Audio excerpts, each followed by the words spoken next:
नमस्कार साथियों, बहुत बहुत स्वागत है आप सभी लोगों का राजर्षि क्लासेस पर। मैं प्रिया आज आपके साथ एक बहुत ही इम्पॉर्टेंट सेशन यहाँ पर हमारा ये रहने वाला है। हालांकि मैं इस सेशन में आपको कुछ क्वेश्चंस को बताने वाली हूँ कि आपको कौन कौन से क्वेश्चंस को आपको पढ़ना है। तो ये 2023-24 जो आपका बीएड का MGKVP का आने वाला एग्ज़ाम है, एक प्रकार से ये उसके लिए एक मॉडल पेपर होगा, एक सैम्पल पेपर की तरह होगा कि जो भी लर्नर्स हैं जिन्होंने लास्ट टाइम पे बुक उठाई है और उनको कुछ समझ में नहीं आ रहा है कैसे प्रिपरेशन करें, कौन कौन से ऐसे क्वेश्चंस को पढ़ करके जाएं जो सबसे इम्पॉर्टेंट हैं, और जो है कौन से लॉन्ग क्वेश्चन को पढ़ें जिससे कि हमारा स्कोर बहुत अच्छा हो। तो ये वीडियो स्पेशली उन्हीं लोगों के लिए है। और अगर आप भी रेगुलर बेसिस पे भी पढ़ते रहे हैं बीएड में, या नहीं भी किसी जॉब की वजह से नहीं भी कर पाए हैं, तो भी ये वीडियो आपके लिए उतनी ही यूज़फुल और हेल्पफुल रहेगी। इसमें हम कुछ क्वेश्चंस को देखेंगे। शॉर्ट क्वेश्चन में कौन कौन से आपके मोस्ट इम्पॉर्टेंट क्वेश्चन हैं जिनके आने की प्रोबेबिलिटी बहुत ज़्यादा है, उन क्वेश्चंस को as well as long question में भी हम देखेंगे कि सबसे पहले किस तरीके से एग्ज़ाम के लिए हम प्रिपरेशन करें। चूँकि आपको पता है कि आपका जो टाइम टेबल है वो आ चुका है, तो इसीलिए यहाँ पे ये जितने भी शॉर्ट क्वेश्चन हैं इन सब के जो है आंसर मैंने अपने वीडियो जो है चैनल के इस प्लेलिस्ट में, जिसमें आपको ये दिख रहा है इसके प्लेलिस्ट में कराया हुआ है। हालांकि उसका जो है डिस्क्रिप्शन बॉक्स में मैं लिंक भी दे दूँगी, आपको ये सारे आंसर्स वहाँ से भी मिल जाएंगे। तो अगर आप कुछ नहीं भी पढ़ के जा रहे हैं तो कम से कम जितने शॉर्ट हैं वो पूरे पढ़ के जाएं, और लॉन्ग में कम से कम मिनिमम मैं आपको अभी आगे दिखाऊंगी उसको भी पढ़ के जाएं। और उसको पढ़ने के बाद आपके 80+ मार्क्स निश्चित ही आएंगे अगर आपने अच्छे से पढ़ लिया तो चलिए, उसके पहले अगर आपने जल्दी से चैनल को सब्सक्राइब नहीं किया है, पहली बार विजिट कर रहे हैं, तो सब्सक्राइब ज़रूर कर लीजिए और इतनी मेहनत के लिए एक लाइक भी ज़रूर कर दीजिएगा। तो चलिए, तो सबसे पहले जो आपका 29 तारीख को होने वाला है पेपर, उसके लिए है MGKVP, उससे रिलेटेड जितने भी कॉलेजेस हैं, ये आपका एक प्रकार से सैम्पल पेपर है। अब ऐसा नहीं है कि नहीं मेरे पिताजी जो हैं वो प्रोफेसर हैं और वही पेपर बनाएंगे। ये जो सैम्पल पेपर मैं आपको प्रोवाइड कर रही हूँ, this is based on the analysis. ठीक है, ये मैं आपको पहले ही बता दे रही हूँ कि जब वो पेपर भी आएगा तो मैं आपको मैच भी करवाऊँगी, ज़रूर करवाऊँगी। तो ये एक तरीके से बस एनालिसिस है। अब ये एनालिसिस जो है कई सारे जो है साल के जो पेपर हुए हैं उन पेपर की एनालिसिस मैंने की है कि कौन से मोस्ट रिपीटिंग क्वेश्चंस हैं, किन क्वेश्चंस के आने के आसार ज़्यादा हैं, कौन से क्वेश्चन हर बार आए हैं, ये उनके बेस पे है।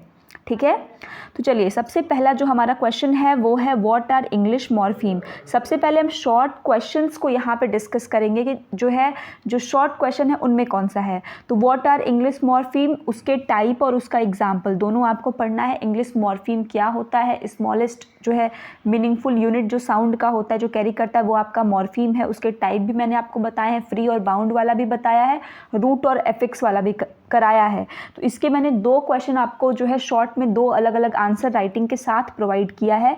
तो पहला तो आप ये कर लीजिए। उसके साथ ही मदर टंग से रिलेटेड जो क्वेश्चन है ये भी इम्पॉर्टेंट है, इसको भी आप ज़रूर पढ़ के जाइए कि इम्पॉर्टेंस और या तो role of mother tongue in teaching of English.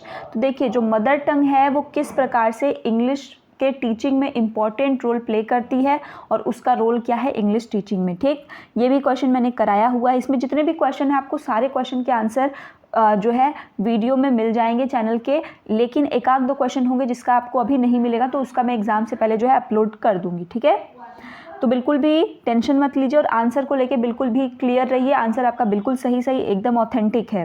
मैंने बहुत सारे चैनल पे ऐसा देखा है कि क्वेश्चन कुछ और रहता है और आंसर लोग कुछ और ही बताते हैं, तो उस चीज़ से आप भटकिए बिल्कुल भी नहीं। नेक्स्ट है आपका segmental and supra segmental phoneme. Phoneme क्या होता है, सेगमेंटल किसको कहते हैं, जिसमें कॉन्सोनेंट्स और वॉवल्स हैं, और जब मोर देन कॉन्सोनेंट वॉवल आप इंटोनेशन, पिच, इन सारी चीज़ों को देखने लगेंगे, दैट इज सुप्रा सेगमेंटल। तो ये भी क्वेश्चन आपका है। Meaning and process of guided composition, basically जो कंपोजिशन है उससे 2 शॉर्ट क्वेश्चन आपके आएंगे।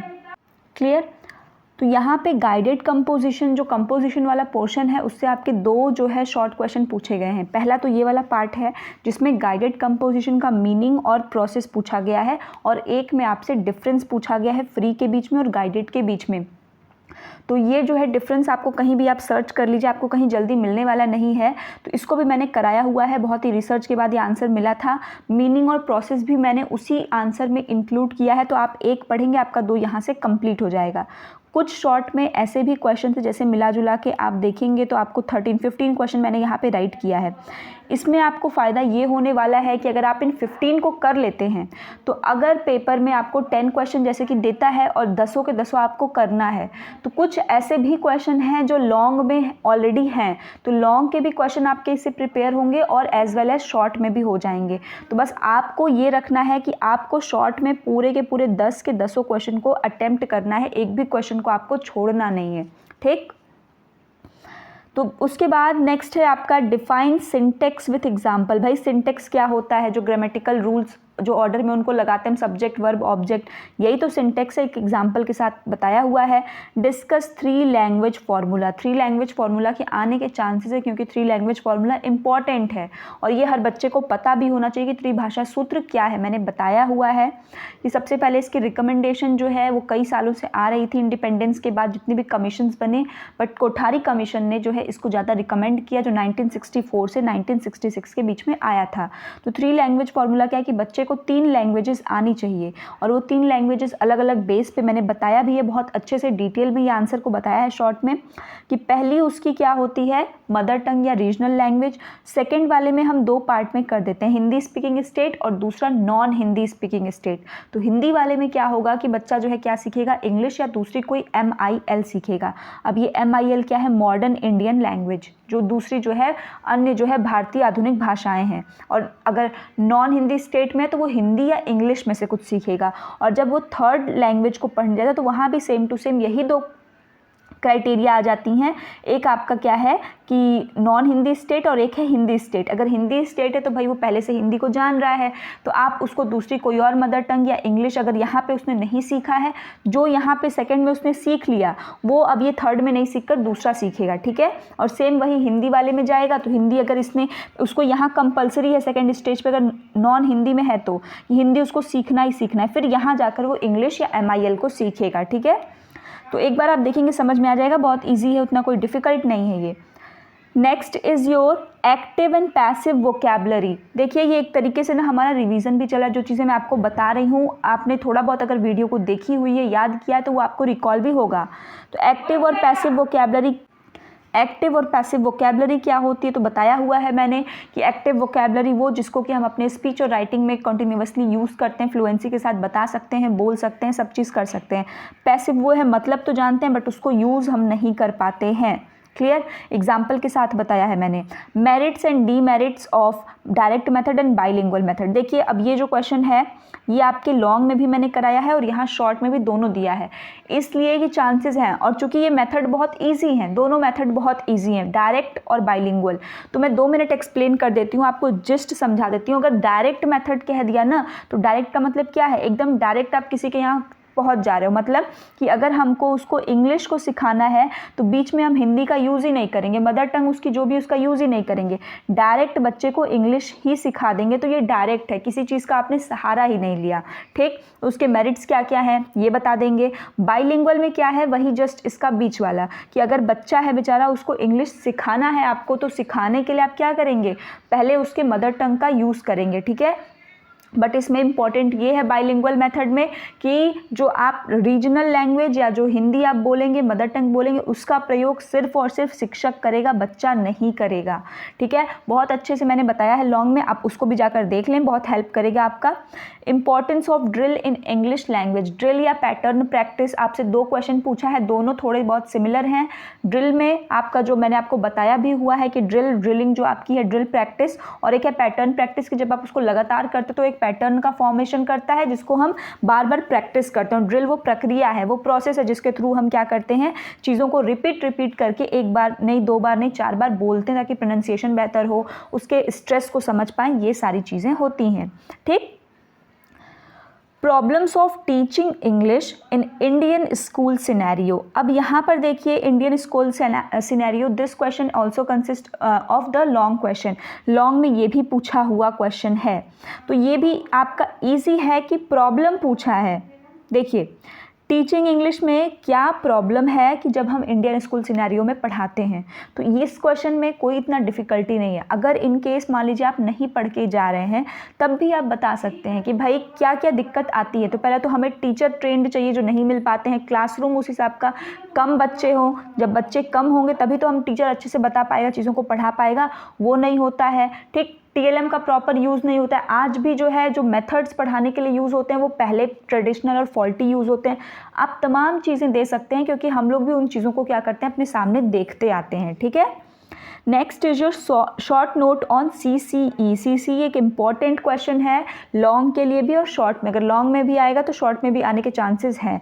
तो CCE बहुत ही अच्छे से शॉर्ट में भी कराया और लॉन्ग में भी मैंने आपको बहुत ही अच्छे से बताया है, पूरा CCE को डिस्क्राइब कर दिया है, क्लासरूम में कैसे करना है। CCE में जो लैंग्वेज स्किल्स हैं उनका यूज़ करके भी बताया है आपको मैंने लॉन्ग में। और CCE का पूरा जो मैप है किस तरीके से आपको समझना है कॉन्टिन्यूअस एंड कॉम्प्रिहेंसिव इवेल्युएशन को, वो भी मैंने बताया हुआ है। FA SA का पूरा कॉन्सेप्ट बताया है। मेथड्स ऑफ टीचिंग रीडिंग, बच्चे को रीडिंग सिखाने के लिए कौन कौन से मेथड्स हैं ये भी बताए हैं मैंने आपको कि टीचिंग रीडिंग में कौन कौन सा है।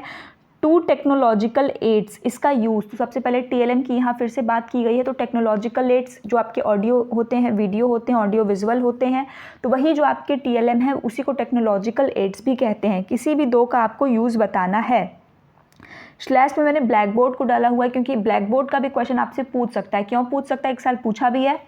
मैंने आपको प्रीवियस ईयर पेपर बताया है तो उसमें भी आपको दिखाया है कि ब्लैक बोर्ड जैसे कि क्योंकि कॉमन है और ये ऐसा TLM है जो आपको हर जगह अवेलेबल होगा, तो इसीलिए क्योंकि ब्लैक बोर्ड जो है मोस्ट यूज़फुल है तो उसके बारे में भी आपको लिखना है। ईजी है क्योंकि ब्लैक बोर्ड पे हम चीज़ों को आसानी से राइट कर सकते हैं, इरेज कर सकते हैं, न्यू स्टार्ट कर सकते हैं, बच्चे की इंगेजमेंट कर सकते हैं, हर एक चीज़ों को, मतलब हमें कोई ऐसा कॉस्टली नहीं है, हर स्कूल में ईजिली अवेलेबल हो सकता है, उसका यूज़ हम बहुत अच्छे से कर सकते हैं। ठीक है, now next question number 14, role of English in today India. तो आज के समय में भारत में जो है इंग्लिश का क्या रोल है। तो यहाँ पे आपको दिख रहा है कि इंग्लिश में एक प्रॉब्लम पूछा है इंडियन स्कूल में, एक आज के भारत में इंग्लिश की जो डिमांड क्या है, रेलिवेंस क्या है। तो आपको पता है ग्लोबलाइजेशन भाई बढ़ रहा है और कम्युनिकेशन होना है एजुकेशन के फील्ड में, तो जो चेंजेस हो रहे हैं ना, वास्ट और विविड चेंजेस, बाहरी दुनिया से कम्पीट कर रहे हैं, तो वो कम्पीट करने में एक कॉमन हमको चीज़ है जो कि लैंग्वेज में, तो वो अंग्रेजी करती है। मैंने आपको इस आंसर को कराते हुए बताया भी था कि इसीलिए इसको हम ब्रिज लैंग्वेज भी कह रहे हैं। क्या कह रहे हैं, ब्रिज लैंग्वेज। जैसे ब्रिज बनता है ना अपने यहाँ, पुल इधर से उधर जाने के लिए ताकि इजीली चले जाएं, वही काम कौन कर रहा है यहाँ पर इंग्लिश की लैंग्वेज कर रही है हमारे लिए बाहरी दुनिया से जुड़ने के लिए। ठीक, उसके बाद आज का जो आखिरी प्रश्न है आपका वो है लाउड रीडिंग और साइलेंट रीडिंग के बीच में डिफरेंस। जितने भी सब स्किल्स हैं रीडिंग के या टाइप्स कह लीजिए रीडिंग के, उसको अच्छे से पढ़ के जाइएगा। स्कैनिंग और स्कीमिंग भी दे सकते हैं डिफरेंस में, तो ये एक और क्वेश्चन आप ऐड कर लीजिएगा, स्कैनिंग और स्कीमिंग।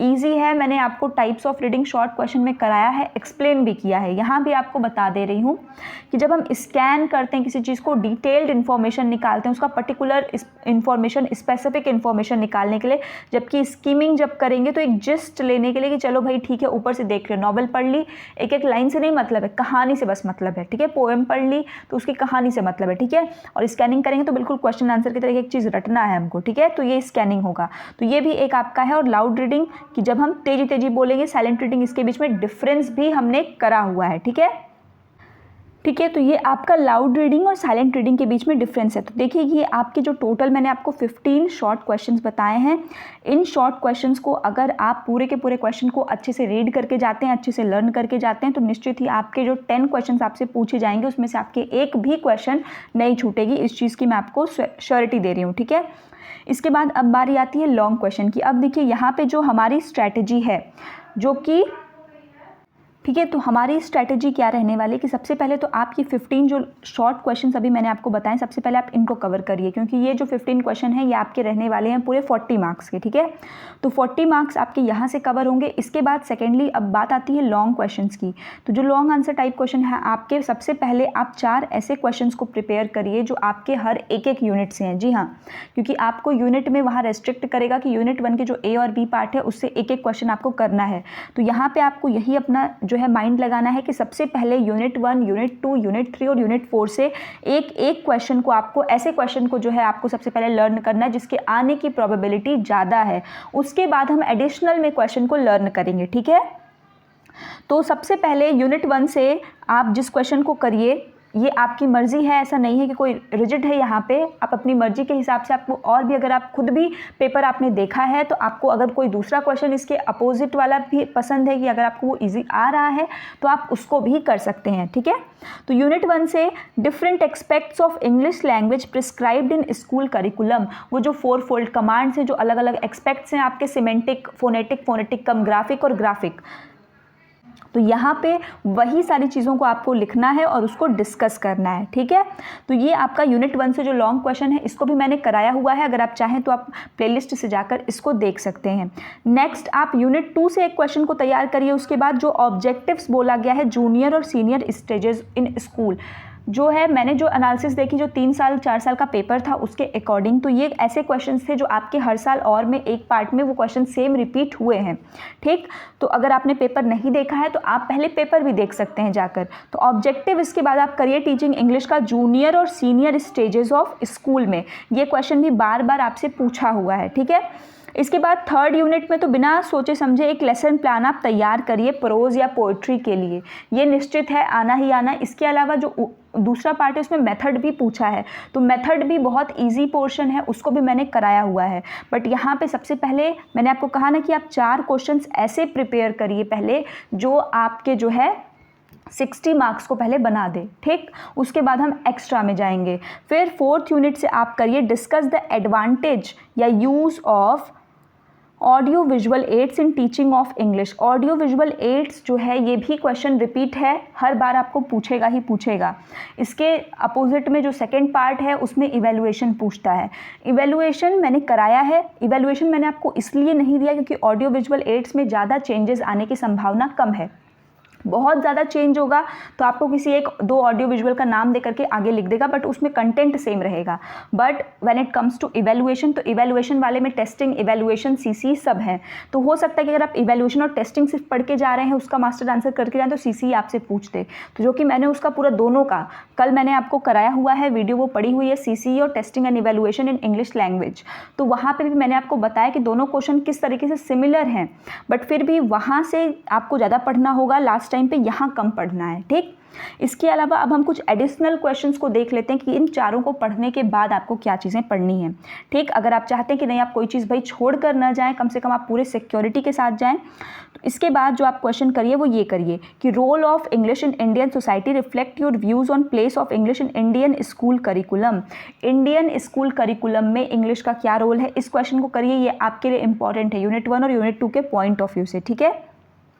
ठीक, एक तो ये रहा इंडियन स्कूल में, और एक जो प्रॉब्लम ऑफ टीचिंग इंग्लिश है इन इंडियन स्कूल, एक वो लॉन्ग क्वेश्चन जो आपके शॉर्ट में भी पूछा है। ये 2 क्वेश्चन तो आप पहले कर लीजिए। उसके बाद मेथड्स पे, मेथड्स बेसिक आपसे 2 ही हैं, दोनों इजी मेथड हैं, आप एक बार पढ़ेंगे आपको आ जाएगा। इस क्वेश्चन को भी आप कर सकते हैं अगर आपको लेसन प्लान याद नहीं हो पा रहा है तब, ठीक। अदरवाइज लेसन प्लान बेस्ट है, और ये शॉर्ट में भी मेरिट्स के रूप में पूछ देगा, तो आपके लिए ये कभी भी खराब नहीं होने वाला। Next is evaluation and testing of all the 4 skills of English language and role of CC in evaluation and process of pattern testing. दोनों क्वेश्चन सिमिलर हैं एकदम, मास्टर आंसर मैंने कराया हुआ है आपको कि आपको क्या क्या चेंजेस उस क्वेश्चन में करना है, क्या चेंजेस इसमें करना है, तो इसको आप उसके बाद कर लें। उसके बाद nature of English language, problems of teaching English in Indian school education, ठीक है। क्या क्या हमारे जो है इसमें प्रॉब्लम है टीचिंग इंग्लिश में इंडियन स्कूल एजुकेशन, क्वेश्चन मैंने आपको भी ऊपर बताया, एक ये वाला और एक जो है आपका ये पहला वाला जो है इंडियन स्कूल सोसाइटी में उसका करिकुलम का क्या जो है आपका प्लेस है, वो क्वेश्चन। इन दोनों को कर लीजिए इवैल्यूएशन। तो इतना करने के बाद आपका कोई भी ऐसा क्वेश्चन नहीं होने वाला जो आप छोड़ कर आएंगे, तो इतना पहले आप प्रिपेयर कर लीजिए। इतना करने के बाद आप पूरे 100 नंबर के पेपर में 100 नंबर का क्वेश्चन करके आएंगे। तो इसके साथ ही मुझे उम्मीद है कि मेरी ये वीडियो आप लोगों के लिए बहुत ही काम करेगी, जो बच्चे जो ऐसे लर्नर्स हैं जो जॉब करते हैं, जिनके पास इतना टाइम नहीं रहता है, तो उनके लिए बहुत ही हेल्पफुल होगी। अगर वीडियो पसंद आई हो, थोड़ा समय है तो आप वीडियो को लाइक ज़रूर कर दें। पहली बार चैनल पर विजिट कर रहे हैं तो सब्सक्राइब कर दें। और एग्ज़ाम को लेकर के सभी लोगों को बहुत बहुत ऑल द बेस्ट। और इसके साथ ही जल्दी हम एक लाइव वीडियो करने वाले हैं, तो लाइव वीडियो में आपके अगर कोई प्रॉब्लम्स हैं तो आप उनको हमारे साथ जो है डायरेक्टली लाइव क्लास में पूछ सकते हैं। तो जब भी हम लाइव होंगे तो उसकी अपडेट नोटिफिकेशन आपको चैनल पर मिल जाएगी, तो आप हमारे साथ जुड़े रहें। तो इसी के साथ सभी लोगों को ऑल द बेस्ट। मिलते हैं नेक्स्ट वीडियो में, तब तक अपना ख्याल रखें। धन्यवाद।